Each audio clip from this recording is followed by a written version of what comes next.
আসসালামু আলাইকুম ওয়া রাহমাতুল্লাহি ওয়া বারাকাতুহু। আপনি মনে করতে পারেন জিলহজ মাসের প্রথম 10 দিনের এত ফজিলত কেন? ফজিলত হওয়ার এক নম্বর কারণ হচ্ছে এই 10 দিনের মধ্যে রয়েছে 9টি রোজা, 9টি সিয়াম। এই সিয়ামের মাধ্যমে আল্লাহ সুবহানাহু ওয়া তাআলা মানুষকে জাহান্নাম থেকে মুক্তি দান করবেন। 2 নম্বর ফজিলত হওয়ার কারণ এই 10 দিনের মধ্যে রয়েছে ইয়াউমু আরাফা, আরাফার দিনের সিয়াম।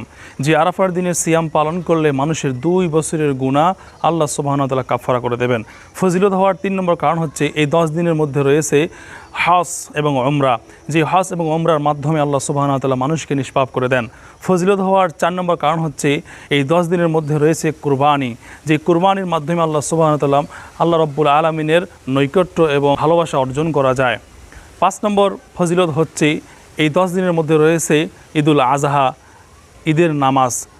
আল্লাহ সুবহানাহু ওয়া তাআলা এগুলো থাকার কারণে এই 10 দিনের আমল আল্লাহ রাব্বুল আলামিনের কাছে অধিক প্রিয়, অধিক সম্মানিত।